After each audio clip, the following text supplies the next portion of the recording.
Hey, Josh. Hello, everybody, and welcome to the Tatiana Show with Joshua Shigala. Joshua, you look very handsome today. I like your outfit. Oh, thank you very much. I got a little bit of sun. I just came back from Tel Aviv, gave a great talk there at a blockchain conference about what are we going to do when robots take all of our jobs. And it was really interesting talking with people afterwards because, you know, I'm a bit of an economics buff.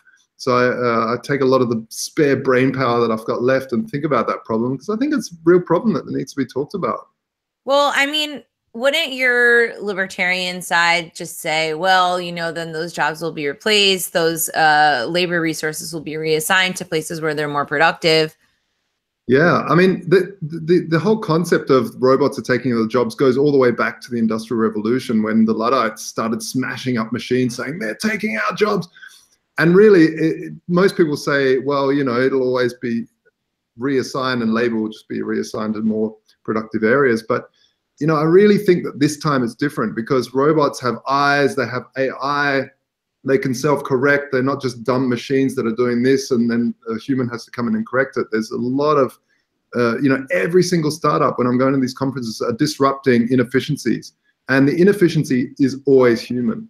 And so I think there is this point where we're getting to the point where humans are becoming more and more obsolete. So it's a really interesting topic, and I think it's something that we all have to at least think about. I don't know. All I know is that when I was younger, I saw Terminator 2, and ever since then, I'm very averse to AI and robots and all those kinds of things. I think that it could go horribly wrong.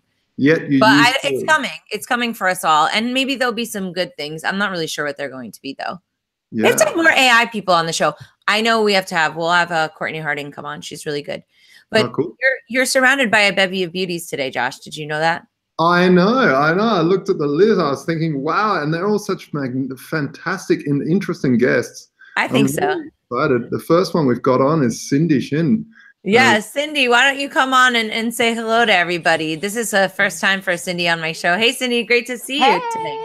Hi, everybody. Welcome from Europe. How's everything? Very good. We're happy to have you on the show today. Cool. Thanks. So it's great to see you. So what are you doing out in Europe? Are you there for a blockchain conference? No, I was having some time off, and obviously it's Easter. So over in Europe, there's a big, huge thing, Easter and Passover going on at the same time this year, which is really awesome. So I did a little bit of skiing and some downtime, and now we're ramping back up. It's a work week, so yeah. Well, that's awesome. I'm happy to hear that you're getting a little bit of relaxation time in. When we first met, you had a lot of good advice, and later on, I found out it might be a little bit because of your background. For people who are not familiar with you, maybe you can give me and the audience a little bit of background as to your previous work experience and how you ended up in blockchain, because there's always so many different angles from which people come to this sort of centralized, decentral. Sure, of course. Sure. I come from a management consulting and strategy background. I work for two really large, well-known firms, PwC and McKinsey. I started a company over 8.5 years ago and have been in the venture capital space since then. So I've been helping talk to startup ecosystems and startups and technology, as well as public and private sector partnerships, sometimes government. In Western Europe, between the US and also in Asia. And so I'm really familiar with kind of building businesses and scaling them for quite a while. And blockchain just landed in my radar because it's obvious it's another way of managing your data and lots of data. And I'm also a NASA Datanaut, which is a program out of the CIO's office at NASA that promotes data science. So everything came together in a universe, and blockchain is obviously another aspect of it. And what's really cool is it's decentralized as well. And I kind of feel like my business has operated decentralized, or at least feels that way anyway, because of all the different areas of the different countries that I've worked with. And and so it kind of landed in my lap at the end of last year, and I've been exploring the space and talking to a lot of entrepreneurs and looking at the use cases there and where investment opportunities are as well in order to scale. And so it's a very dynamic and exciting time right now. There's lots going on every day. You hear and you look at the whole world, it's changing it already. So yeah. Well, for sure. I mean, it's definitely an exciting time, and I'm happy that you're based here in New York because now I have more blockchain New York friends. Um, Right. so you're But actually I see you anywhere. I see you everywhere. Feel like it's like, That's true. hey, there's Yes. Yeah, we did. We just saw each other down in DC for Perry Ann's yeah, event. So that was yeah. really fun and really, really nicely organized, actually. I thought that was one of the better Mhm. events for sure of the year. But now you're doing something a little bit different in New York. Right. And that's sort of why we were thinking that this might be a good time for you to come on the show because you're Mhm. taking your love of blockchain and marrying it. So tell me about what you have planned.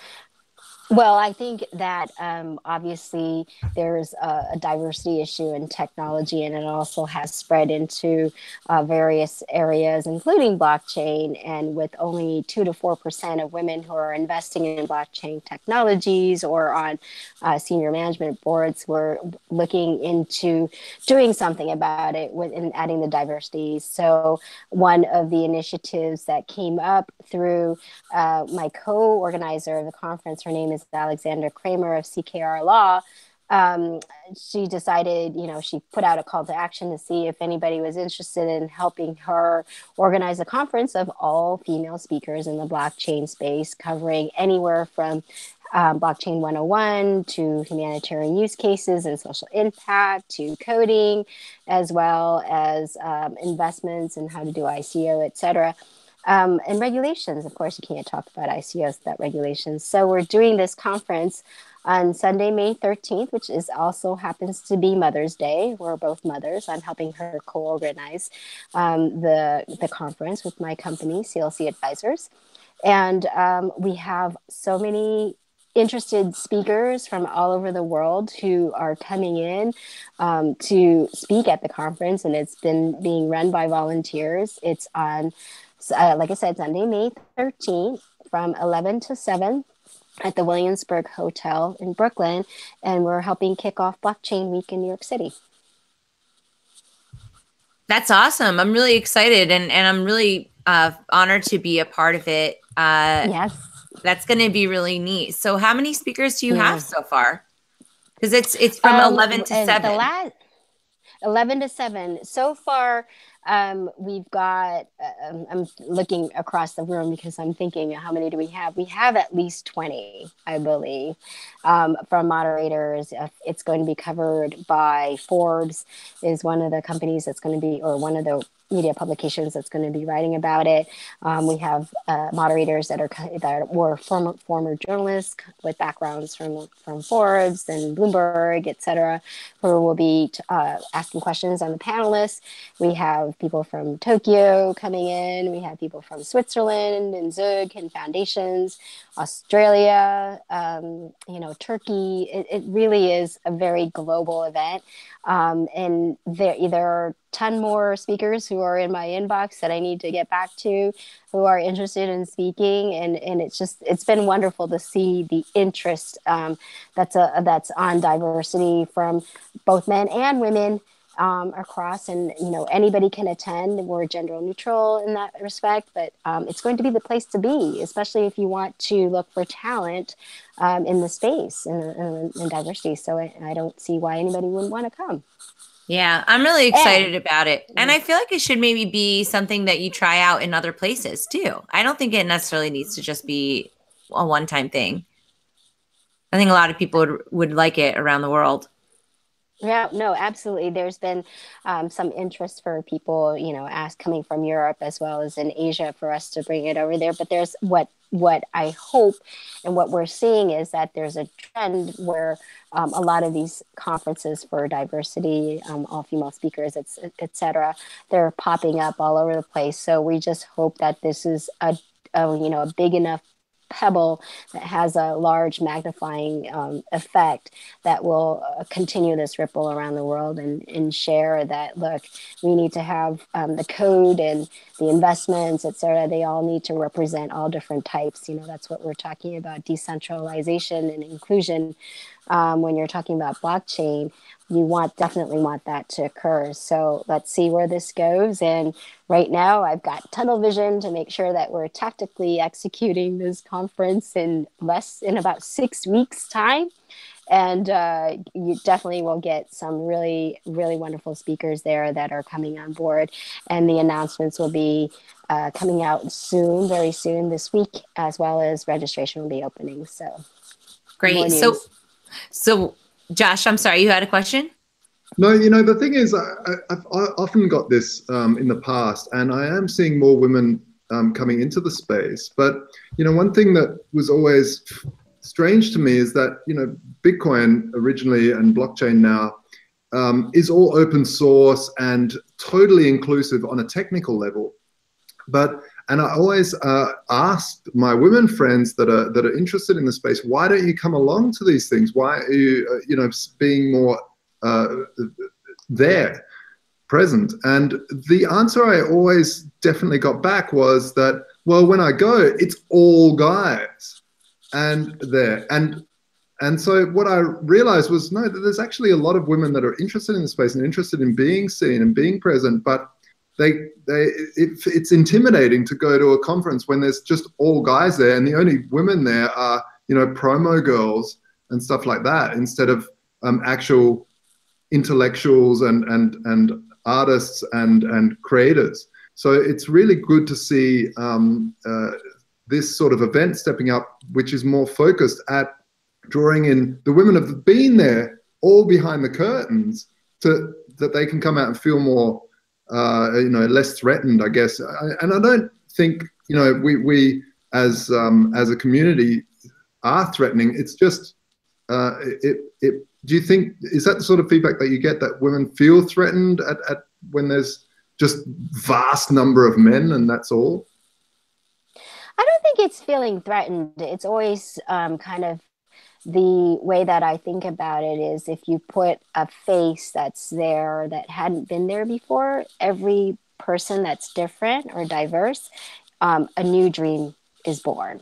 Right. So if you look at the younger generations and up the pipeline, if they see someone who's there that kind of represents who they are, that's more of a multiplier effect, in the sense that, they'll want to continue to keep coming because they'll see something that they can relate to on a much more internal and integral level than it is, unsurfacely and seeing and working a room. We've all been to like a CES or a Mobile World Congress or whatever, working the room, and it is all men, with the exception of the promo girls. But this is exactly what we're trying to accomplish with this type of conference, is to look at the talent that's on board. And Microsoft has come on board as one of our sponsors, and where they're actually sponsoring awards for women in the blockchain space that will be receiving an award for kind of paving the way on what has occurred so far in this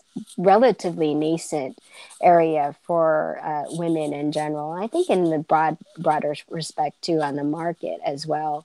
As well, if the code is open source, most of the coders, I think some of the problems, that we were seeing with NASA and their space apps challenges was 85% of the people who showed up in order to do the hackathons and codes were men or boys, right? So if you're not giving a familiar face or that chance of a dream or a role model to occur and be born, then it's daunting. It's really daunting, and, unless you're very fortunate to belong in a computer science program or a science program or a STEM program where they were encouraging, females to join them because, like, we'll help you study, et cetera. And those are certain cases as well. And, it's a great time to be participating in this. And really, I think everybody has a lot to bring in on the table. And it's really, the conversations are there, and obviously they're making their mark because governments are paying attention. So let's figure a way to build something that's incredibly inclusive and go from there and see what happens. Very cool. So all this is really encouraging. I'm excited for the event. Where can people get their tickets one more time before I know you've got a lot of stuff to do out in Europe right now, but Thank you for joining us. But I want to make sure that people know exactly where to go on May 13th on Sunday from 11 to 7 at the Williamsburg Hotel. Well, I guess I just told them. But what's the URL? Yes. The URL is womenontheblock, all spelled out, .io. So you can find information there. And in the next few days, we're also on Twitter and Instagram and Facebook. It's Women on the Block. If you have any questions, you can email info@womenontheblock.io. So it's all across the social media channels, and pretty soon you'll be seeing some announcements from us. Just a couple of really quick sneak peeks, I guess we can say. Caitlin Long is coming to do a keynote as a speaker. She helped with the Wyoming blockchain legislation that just passed over in Wyoming, making it the first blockchain-friendly state in the U.S., as well as the CTO of the World Bank is coming as a speaker on a panel too. So Perry Ann Boring is going to come. So, lots of really powerhouse women, and some faces that you've never seen before either. So I'm really excited to meet them, particular ones who are coming all the way from, like Tokyo or Hong Kong, etc. So it'll be very exciting. Yeah, well, I for sure. I'm looking forward to it, and we'll have to connect. And you. Yes, and I'll be there. Of course. Yeah, no, I'm looking forward to that. So that's Thank going to be fun. you. Yeah, absolutely. So I look forward to it. Are you going to be back this week or no? I'll be back next week, back in New York, and then I got to go back out to the West Coast and do some meetings over at Sand Hill down in Silicon Valley. But yeah, I'll be back in New York pretty soon. The life of a crypto warrior, it never ends. Exactly. It's tech. Keep populating the airports. And it's digital. Exactly. Thank you so much, All everybody. right. Thanks it's so great much. to see you. All right. Take care. Bye, Cindy. Thanks so much. Okay. Bye. All right. See, Josh, this whole thing about there's no women in blockchain is so silly. And I don't think that they should be there as tokens either, though. That's the only thing that ever bothers me when we talk about women in this or this and that. Like, I've been looking at a lot of like different numbers.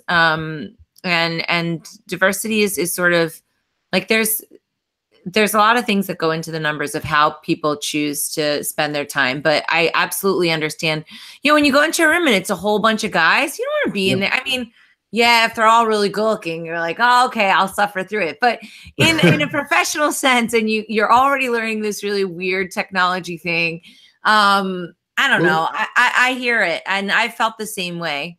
Yeah, and it doesn't, it doesn't help when massive conferences like in Miami end up giving their after parties at strip shows and stuff like that. It really. But he never even got in trouble for that. Like Mo has gotten called out for that so many times. People have called him out on Twitter, and just people continue to support it. I told at least a dozen people, listen, if you want to go there, you run the risk of being associated with a sexist hellhole. But I mean. So what are you going to do? But I'm interested to find out how different it is culturally in different countries. Are women more? That's a good question. Yeah, well, missed out. Well, hopefully you'll come to New York for Consensus. I'm pushing for that right now. We're going to bring on our next guest, but wait, let's talk about one of our sponsors.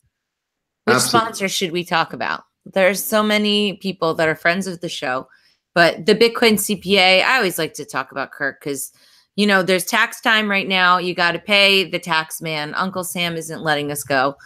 And so you got to make sure that you're doing it properly. Go to thebitcoincpa.com. Absolutely. And go ahead. Well, if there is a sponsor out there that wants to sponsor the show, because we have a lot of listeners. Good point. Going for many years, and I think we should plug ourselves too. Yeah. Well, they could talk to Dave at btcmedia.org, and then he can help them. There you go. Yeah, and Crypto Compare is also a fantastic service. They allow you to compare all your different cryptos, keep your portfolio in check, make sure you're not losing too many, or if you are, then you're short on that moment when it is going down in price. And you can also compare it to gold using our Vaultoro API. So that's really cool too. So you can keep track instead of comparing it to filthy fiat. Who wants to do that? You get to compare it to actual gold bullion, your price, and how much bullion you're stacking. So I also like their daily updates. My company, Crypto Media Hub, which is like a marketing PR type company for the crypto space, we are always looking for content so I can retweet it and show some love. And I'm always, I like the little, the tweets from Crypto Compare because they've got about 3 different topics, couple hashtags, slap a little RT on that, done. Done. See, you gotta, stimulate your social media.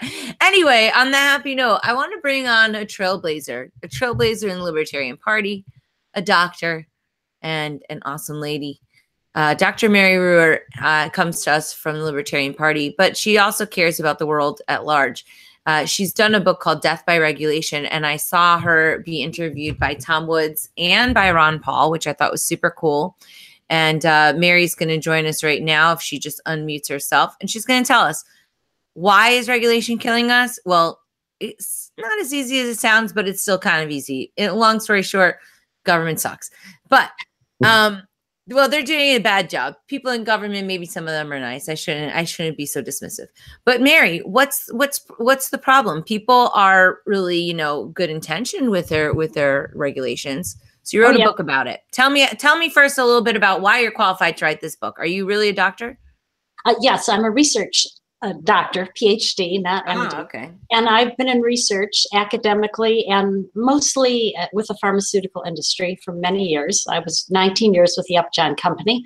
I now consult. I chair an IRB, an institutional review board, which is considered an ethical review board. And we monitor what information that subjects get when they go into a clinical trial of a new drug. So I've done a lot of different things in the scientific realm, so to speak. And one of the things I noticed when I was working at Upjohn is that the 1962 regulations were metastasizing every year and creating more of a problem. It used to be before the regulations took about 4 years for a drug to get to market. Now it takes closer to 14. So that's a huge increase. Wow. People die waiting. Yeah. When the AIDS patients were waiting for us to get new drugs out, of course, we couldn't do it fast enough because of the regulations. And so they hired black market chemists to make the new drugs. And by the time the FDA gave us permission to put our drugs in people, everyone in the country who was an AIDS patient who wanted them already had them and was resistant. So we had to wait for new diagnoses to actually do our test. I could go on and tell you many stories, but I want to get to the bottom line for your listeners. The bottom line is these 62 amendments to the Food and Drug Act have cost each of us about 5 to 10 years of our lives. And that's a conservative estimate.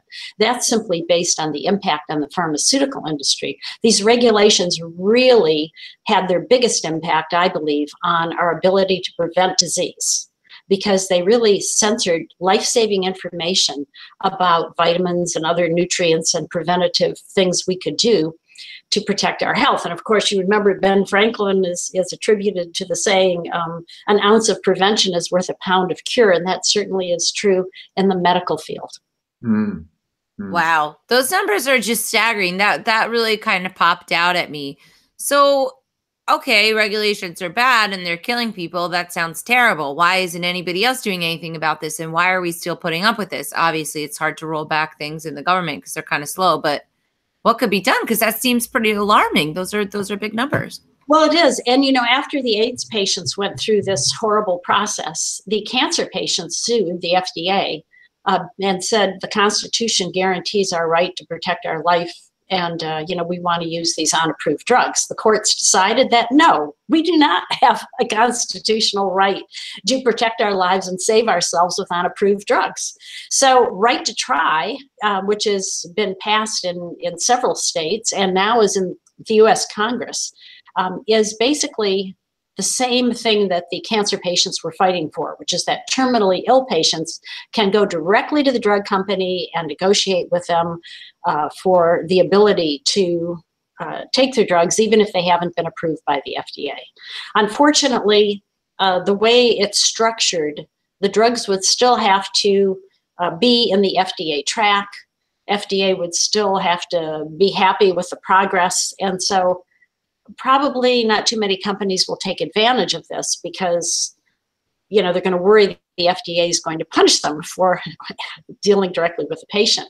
There is another movement coming up, Free to Choose Medicine, that the Heartland Institute is sponsoring, which actually is similar, except that if you want to take a drug, once you are in that free to choose medicine track, you don't have to worry. The drug does not have to stay in the FDA's good graces. So I think, and that's, that's something I had suggested to Heartland because, obviously I saw this as a big pitfall. So I was glad that they, made the tracks separate. So that's coming up and that may help. It's a conservative plan to the one I propose in my book, which is to take the necessity of getting FDA approval away from the ability to market a drug so that you and I can decide at what point we feel a drug has had enough testing to take. So, yeah, like a good stamp that says FDA approved. Oh, I trust that as a consumer, so I'm only going to choose that because it's FDA approved. Yeah, so somebody can do that, and other people that feel they need the drug sooner can do it. And I think so. So in other words, we would convert FDA to a certifier of drugs. Yeah. And, we have certification for our electrical equipment. The UL symbol is a certification. It's not a regulation. You can buy an electrical appliance that doesn't have the UL symbol on it if you choose. But that's the way we could change the system, is using certification. And there's been consumer groups like the Abigail Alliance that have correctly predicted for 40 cancer drugs that they were working and should be approved an average of 2 years earlier than the FDA approved them.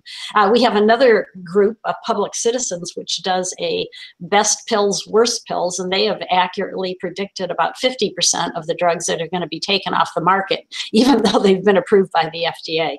So if consumer groups can do that well, there's no reason a certifying agency couldn't do it. You said something interesting before about a drug company basically going to the black market almost and circumventing the FDA by secretly releasing. What other loopholes are companies using to get around these ridiculous? Well, no, actually, companies didn't do that. The AIDS patients did it themselves. They were desperate.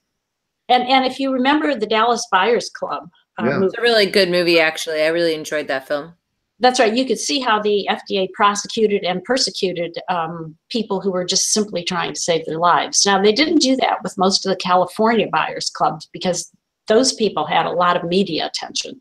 And so the FDA left them alone, but it did come after the loners.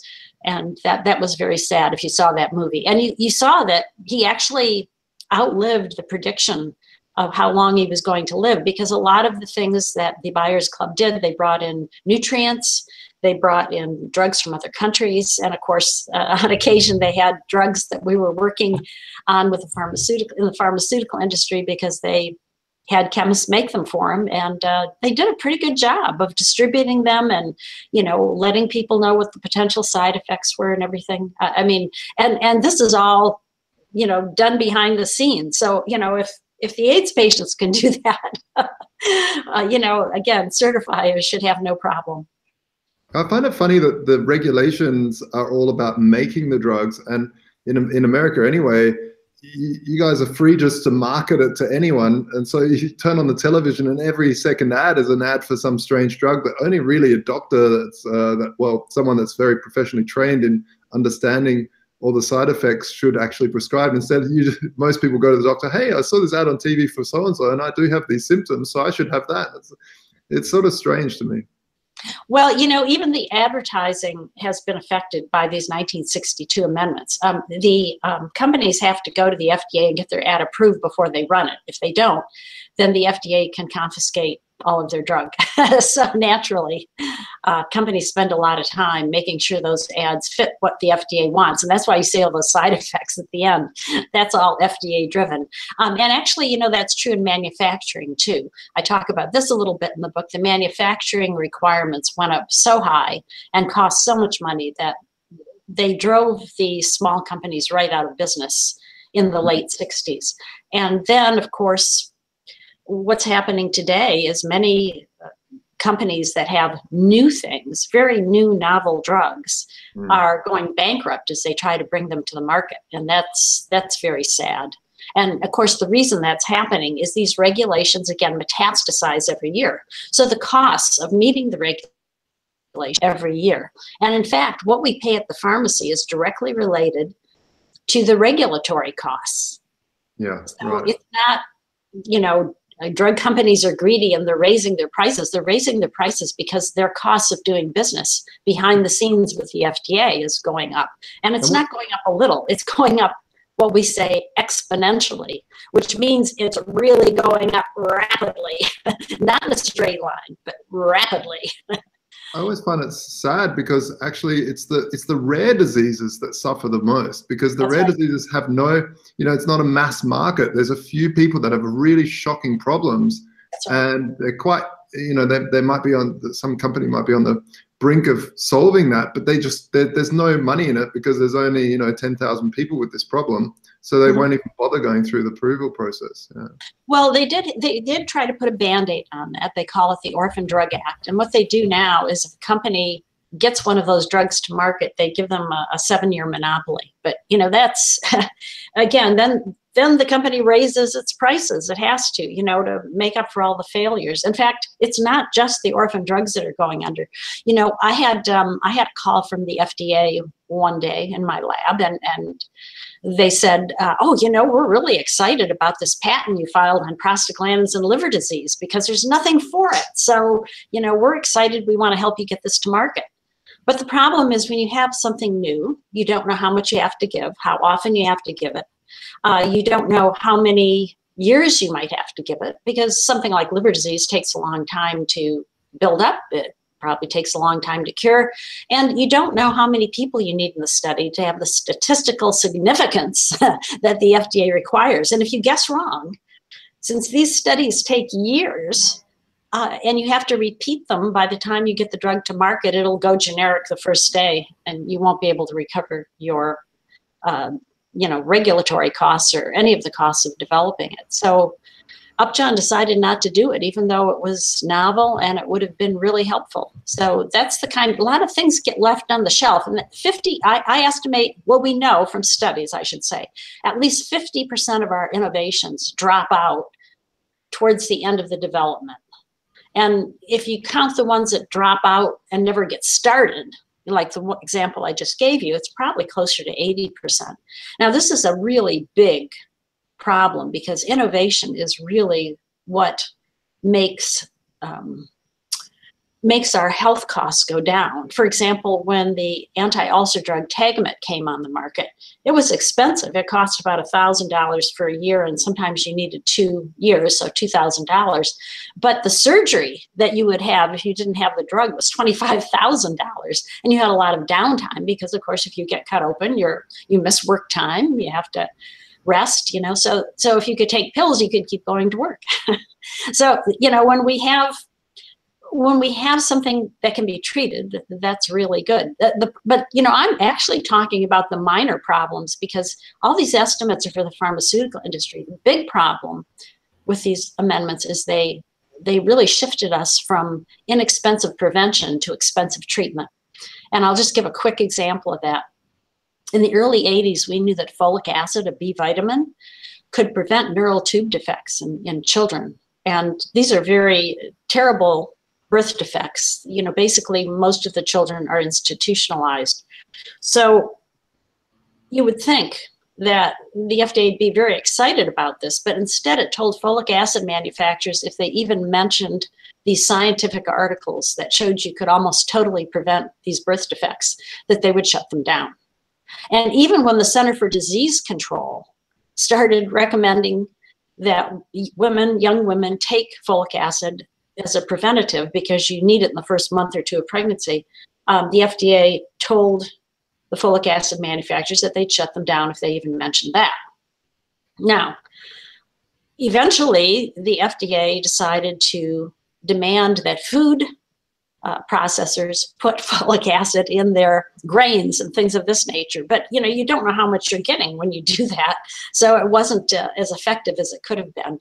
And, you know, it was interesting because in Europe, some of the countries allowed advertisements about folic acid from the manufacturers. And in those countries, the birth defects from, you know, neural tube defects went way down almost immediately. The whole country knew about it and everyone of childbearing potential was taking it. So, and this, I'm talking about one use for one vitamin here.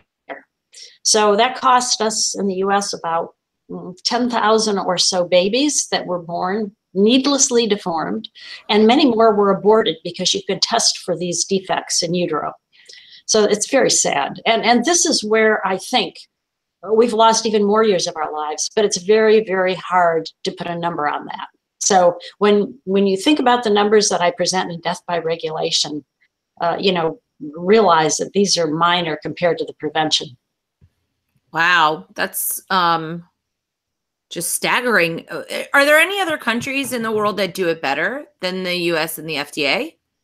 Well, there are a few. The European Union uses certifiers for their medical devices. The certifiers work with the companies and make sure they've got their package together. And then if the certifier recommends approval, the European FDA equivalent will approve it. So Europe gets medical devices years and years before we do, simply because of that process. And of course, that's just partial certification since the approval still has to be there. But when I was working in the industry, we used to not do our first studies in the US anymore. We went overseas where the regulations weren't so strict. And, that's where we tested, that's where the drug was marketed first. So the US was way behind on some major advances like propranolol for heart disease, the first beta blocker. And it was so happening so much, they even had a name for it. They called it the drug lag. Now things have improved a little bit, but unfortunately, there is a movement worldwide to harmonize all of the regulations, which means make them all look like the FDA. So this is a very big problem. And that's why I wrote Death by Regulation. There aren't too many people who have the insider knowledge that could put this together. And also, I just wanted to share with your listeners, we do have a special offer going. If they order before April 9th, they get $60 worth of free gifts. So hopefully they'll order it, because what we're doing is collecting all these orders. And on April 10th, me and my team will put them through the Amazon.com site. And in doing that, we hope to push it up to bestseller list. Amazon will then market it to people who may not be so liberty minded. And the thing is, it affects us all, whether we're FDA examiners, pharmaceutical representatives or executives, researchers, patients, doctors, we're all affected.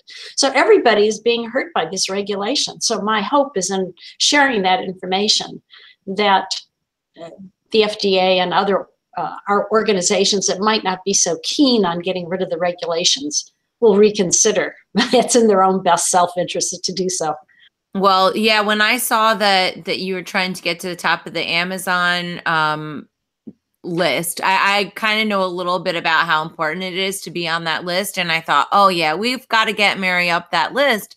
Because, I mean, you're on Tom and you're on with Dr. Paul. So that's great. But we wanted to get you on with our crypto people.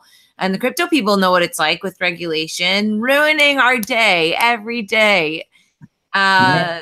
All that good intention, not really good execution or outcome. Yes, and in fact, these regulations were passed to increase safety, but they didn't do it. The rate at which the FDA approves drugs and then withdraws them from the market as side effects show up, if anything, has gone up since the passage of the amendments. I suspect there really isn't any difference between pre and post amendment, but the numbers are a little higher. So obviously we haven't improved the situation at all. And I talk about some other safety issues in the book as well. But, we might be willing to pay the high costs if it actually made our drugs better, but it's not. It's making them worse. Yeah, that's for sure. Are you going to do an audiobook version, or is it just a regular version for now? No, we'll have Kindle and audio, but it'll be a couple months down the road. Okay. Are you gonna narrate it or no? No, I probably won't. Although, I might consider this is a little bit shorter book than Healing Our World was. I didn't think I could handle doing that, but I think the people who've been recording my audiobooks do such a good job. I hesitate. I don't think my voice is as good as theirs. Well, I don't know. I always like hearing from you. And thank you so much for putting this together. I think it's it sounds a little bit overstated, but it's like a service to humanity. And I'm glad that you're able to bring attention to this because it's super important. I'll be sure to share this episode with family and friends just to get the word out for sure. Huh? Where do people go to get the book, to get this book? Yes, if you want to order it and help us get to the Amazon bestseller list, don't go to Amazon. Go to deathbyregulation.us. deathbyregulation.us. If you want to, you can also go to my website, Ruwart.com. It is there as well. But deathbyregulation.us will do the trick, and we'll get your order. You'll immediately get your free gifts. They're all digital. And then what will happen is on April 10th, we'll input your order to Amazon, and hopefully we'll get up to the Amazon bestseller list. Very good. I'll be sure to, I'm going to be ordering it. Actually, I think it'll be a nice gift. So wait, do we get a physical copy or no if we order online, or do we only get like a Kindle copy? Oh no, you'll get the physical copy. It'll ship April 10th. This is a good it's a good present for Mother's Day or Father's Day. Yes. If you have someone who's interested in that type of thing. Well, and actually, like I said, we should all be interested because it affects us all. And that's the although it's horrible to think that way, because the subtitle of my book is How We Were Robbed of a Golden Age of Health and How We Can Reclaim It. And of course, this book shows how we were robbed, but it also shows that it's in everyone's best interest to get rid of these regulations, even if they think they profit by them. So I'm really hoping it will make a contribution to the reform effort that's going on now. I hope so too. Very good. All right. Well, thanks so much, Mary. We appreciate you coming on. Well, I really appreciate being here. I want to thank you both for having me, and I hope your listeners have a great day. Yeah, same to you. Deathbyregulation.us, everyone. Very good. I like it. Okay. So now what'd you say? I know, it was crazy. I was listening to it online, and to listen to the same topic on multiple stations, it means that you're pretty intrigued, and I got something out of both interviews. So hopefully our listeners got something out of it too. Thank you, Mary, for joining us. Our next guest is a new guest to the show.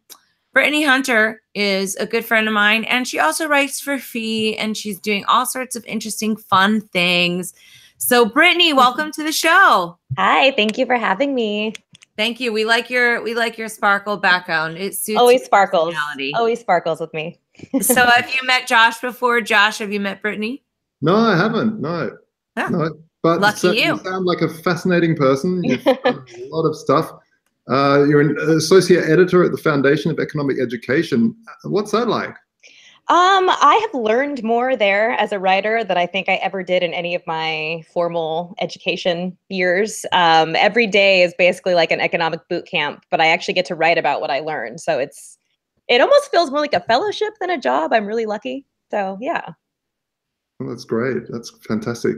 Yeah, and so what brings you to the what message do you want to spread through the topic? No. First of all, what brings you to the world of liberty, right, Brittany? Because you came from sort of like a little bit of a different background, and you've been almost like a woman unleashed. I like it. I've been a little bit, yeah. So I feel like I've probably always been a libertarian, like all of us. Little things happened, and then you kind of hear the word, and you're like, oh, that's me. But Ron Paul, like many people, did it for me. I found him right after the 2008 excitement. So I found him like very end of 2008, and was just kind of like looking forward to being an activist and sign waving, in 2012 and being part of the excitement. Actually, it's interesting. So Mary, the last guest, she was one of the first Liberty people I ever got exposure to, because For Liberty, the documentary, was made, and she's in there. So I was sitting here, I was like, I know you from the movie.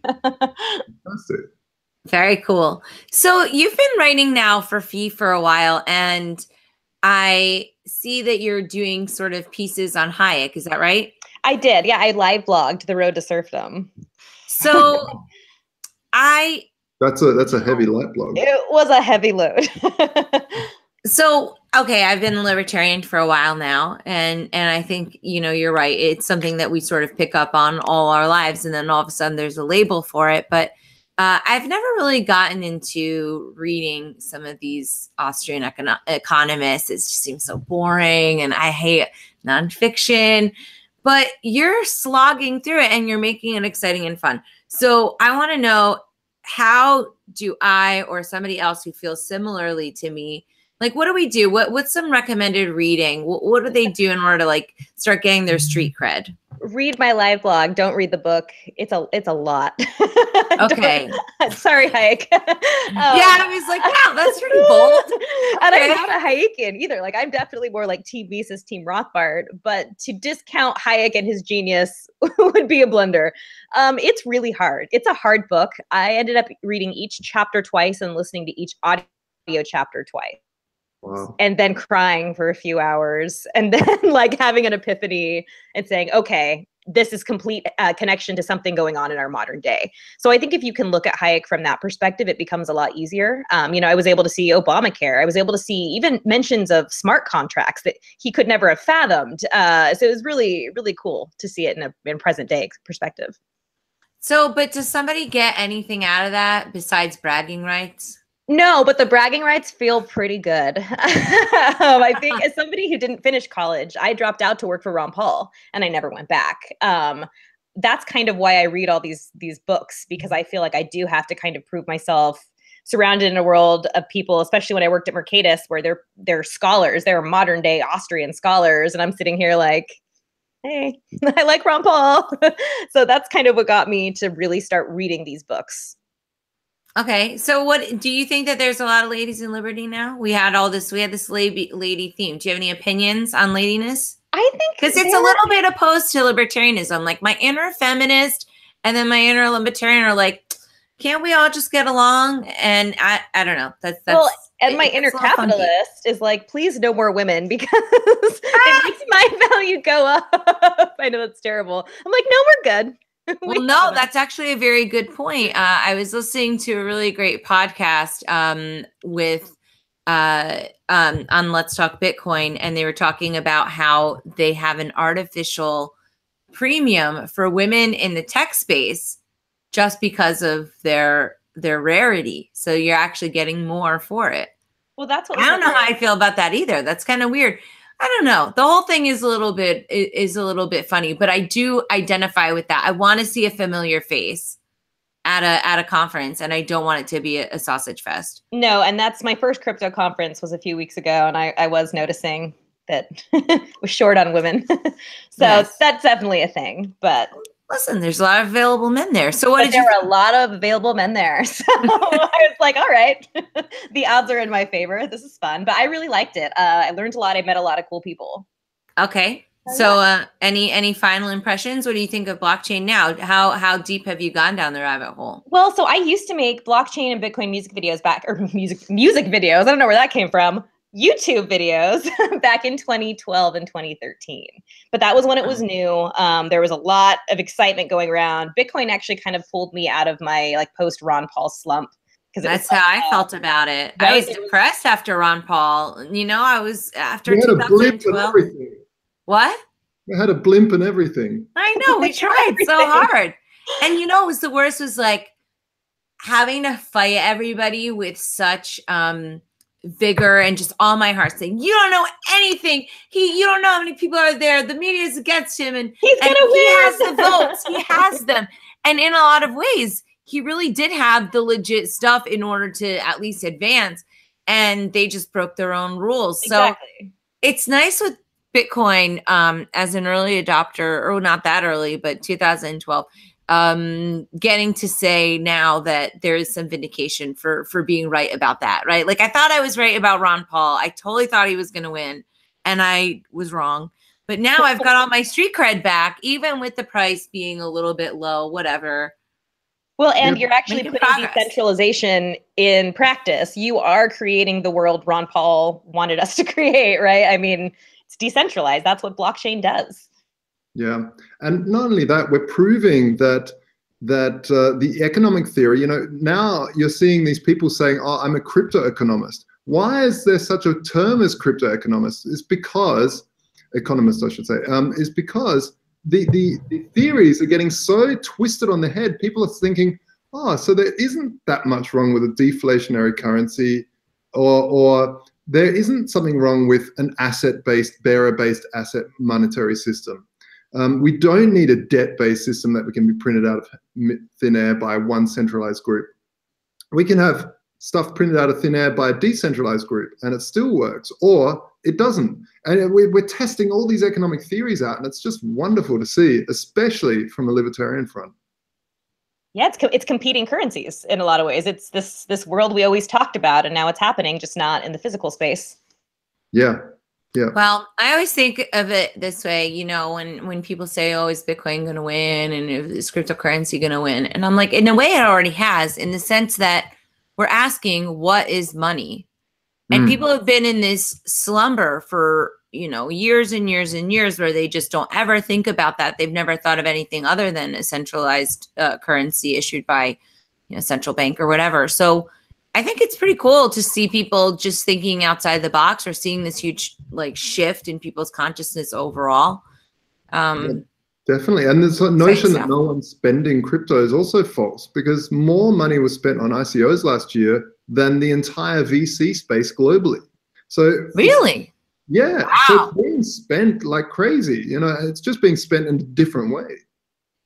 Well, that was kind of my primary thing back in the earlier days when I was doing videos, was showing what you could buy with it. And that's, you know, about the time that Overstock was letting you buy things with Bitcoin. So that was kind of the fun thing for me, is, look, I'm using futuristic money to buy makeup on overstock.com. Like, how cool is this? And I kind of wish I wouldn't have spent all that Bitcoin now, but yeah.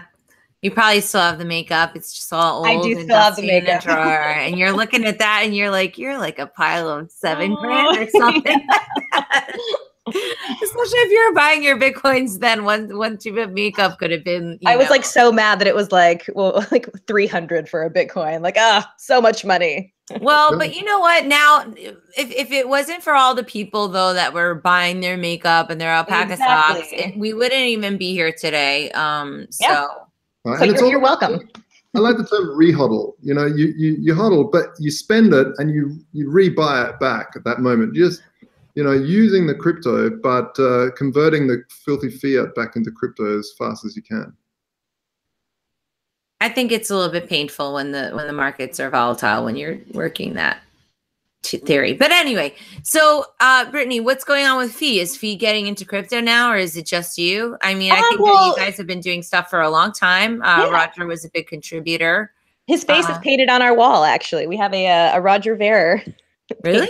A mural? Oh, I believe I may have seen that. So you guys have FeeCon coming up.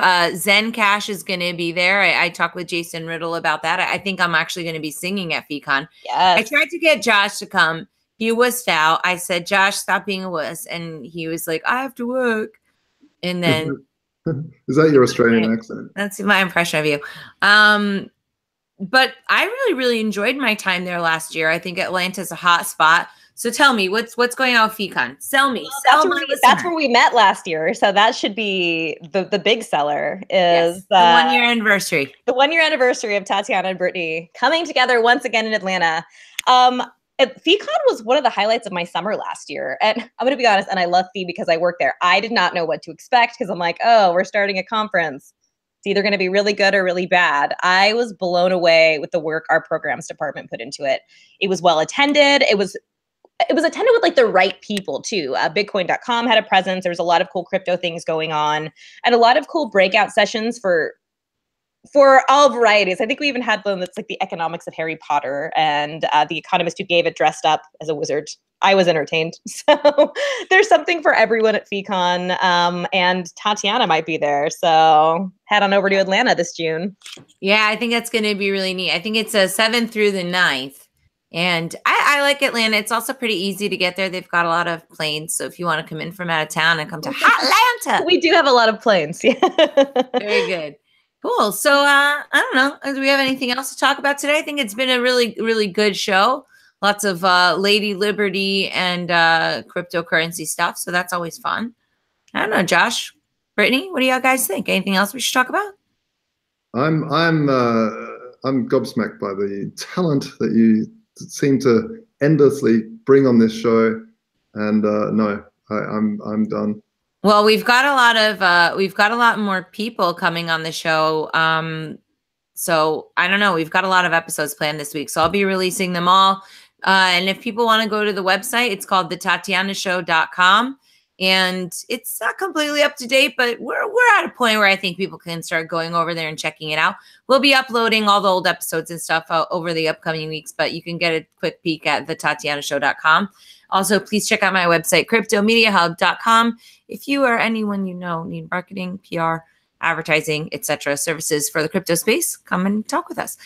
Josh, you want to plug Vaultoro? We've got to get Brittany in here. Brittany's got to plug her stuff. So tell me, guys, where can people hang with you? Well, if you follow me at Vaultoro on Twitter, we constantly tweet about crypto and gold and all sorts of news and education. But also, if you want to take your profits off the table in crypto and convert it to gold, we have a full marketplace. We're the only place in the world that has a full marketplace, and you can convert your gold back to crypto as soon as you want using the marketplace. So we don't set the price. It's a full marketplace, fully insured, fully audited by one of the largest auditing firms in the world, sitting in Switzerland, one of the largest gold vaulting facilities in Europe. It's the way to go. Screw fiat. Yep. F filthy fiat. Come over to the crypto side. Brittany, where can people read your work and where can they catch up with you? You're going to be at some more crypto conferences, I think. So I will be. I don't know which ones yet, but that's pending. So you can read my work at fee.org and also the Center for Individualism.org. And also the Mises Wire, and also Newsweek and Business Insider on occasion. So connect with me on social media. It's Brit_the_wit at that's Twitter and Instagram. And then Facebook. I am always saying something crazy on Facebook. So follow my Facebook. Just tune in. She's got crazy stories for y'all. It's been so fun. Thanks so much, Brittany, for coming on. Thanks Josh. Me. Thank you to Cindy. We'll see you in Williamsburg, May 13th, womenontheblock.io. Mary Ruwart, make sure that you pick up her book, pre-order that ASAP. Go to, deathbyregulation.us, and then catch up with Brittany and I at FeeCon. And I don't know. I'll see you all. Oh, wait, by the way, for upcoming shows, I'll be in Toronto, April 19th, Sunny's event. And then I'll be at the Andreas LTB Bonanza in Chicago on the 25th of April. So, y'all can find me there, and Consensus should be fun too. So see y'all later. Peace. Thank you. Bye.